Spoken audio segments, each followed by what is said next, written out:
脳脊髄液減少症が見逃され、鞭打ち症として扱われてしまう根本的な背景には、小規模な医療機関に根強く残る患者の完治より収益優先という構造的な歪みがある。厚生労働省が定める1点10円の保険診療報酬も、交通事故では自由診療となり、金額を2倍、3倍へと引き上げることができる。そのため、一部の医療機関にとって自由診療で受診する交通事故被害者は、効率的なドル箱の集金装置となる。電気治療や牽引、湿布と痛み止めといったルーチンワークを延々と続け、自賠責限度額120万円を容赦なく吸い上げていく。彼らにとって最優先されるのは利益であり、患者の完治や脳脊髄液減少症専門医への紹介は失われる売上に他ならない。こうした収益市場の論理が被害者を囲い込み、医学的真実を闇に沈め、根本的疾患、脳脊髄液減少症の発見を遅らせ、重症化を招く原因となっている。さらに許しがたいのは、診療明細を渡さず、利益を吸い上げた後は責任を転嫁するという行為だ。交通事故被害者はある日を境に短期集中で通院していた医師から突然さじを投げられ、これ以上症状があるなら他の病院を探せと突き放される。患者の見えない痛みは保険会社だけでなく、ここでもまた心因性、作病と決めつけられ、すべて否定される。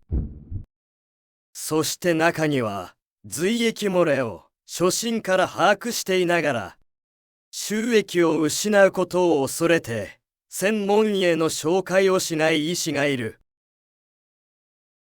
この医療現場における囲い込み構造は、被害者に多面的な不利益をもたらす。自賠責保険の限度額120万円が早期に精進される保障上の問題に加え、本来被害者が受け取るべき自賠責保証金が医療機関の経営利益として取り込まれるという不当な構造が存在する。さらに人権の侵害、適切な治療機会の喪失、髄液が漏れ続けた結果としての不可逆的な症状悪化が重なる。これらすべてが後遺障害認定の問題へと直結し、最終的にはこの意見書の趣旨となる自賠責保険の後遺障害等級認定制度の矛盾を浮き彫りにする。症状固定を余儀なくされ、後遺障害の申請ができた被害者は、軽度な14級として認定されることがある。しかし、脳脊髄液漏出症専門医が画像で証明し、12級以上に相当するとする診断書を提出しても、自賠責保険で認定された例は一件もない。実際の被害は12級という枠では収まりきらないほど深刻だ。医学的知見が大きく前進した現在でも、家族の介助がなければ生活できない被害者が存在する。その深刻さは12級以上に相当すると言っても過言ではない。本来最も手厚く保護救済されるべき重症患者が制度の欠陥によって被害等や14級程度として切り捨てられていく。被害が重ければ重いほど救済の扉が閉ざされる。そんな矛盾が制度の名のもとに行われているのだ。この自賠責問題は他人事ではなく国民全体の問題だと気づいただろうか。症状固定後も苦しむ被害者が健康保険や労災保険、公務災害制度を使用しても、損害保険会社は責任期間外、因果関係なしと主張し、負担金請求には一切応じない。行き場を失った被害者は生活保護や年金受給へと追い込まれる。つまり本来民間企業が負うべき救済費用を国民の税金と社会保障費が肩代わりしているのだ。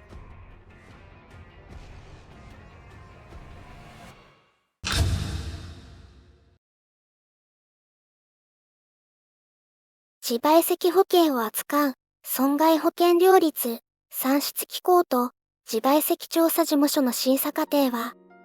今もなお深い闇に包まれています。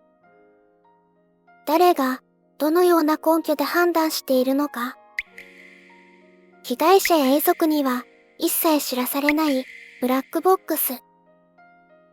これは救済を求める人々にとってあまりにも不透明で公平性を欠いた制度です。だからこそ私たちは2つの改革を求めます。1つ目は公平性と透明性の確保です。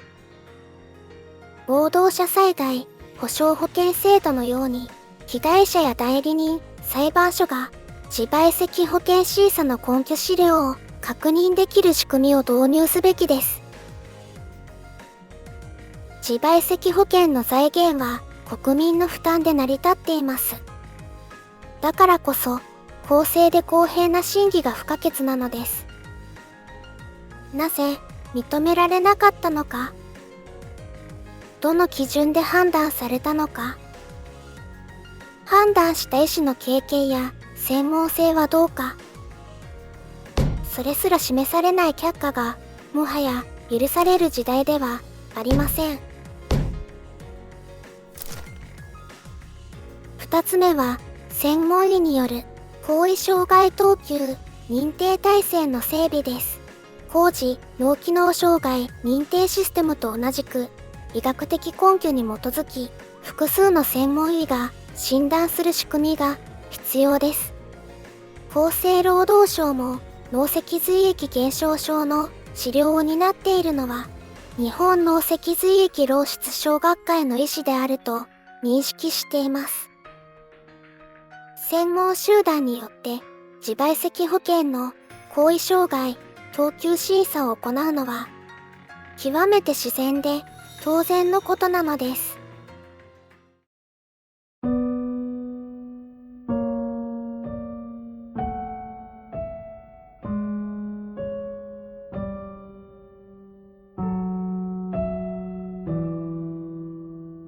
これは一人の被害者、一つの団体の問題ではありません。明日、あなた自身やあなたの大切な家族が事故に遭ったとき、この制度の落とし穴に落ちるかもしれない。だからこそ、社会全体でこの欠陥を正し、理不尽に泣き寝入りする被害者をこれ以上生まない仕組みへと変えていかなければなりません。どうかこの意見書の趣旨に賛同し、国民と政府が共に手を取り合い、この国家的危機の克服に向けて歩み出しましょう。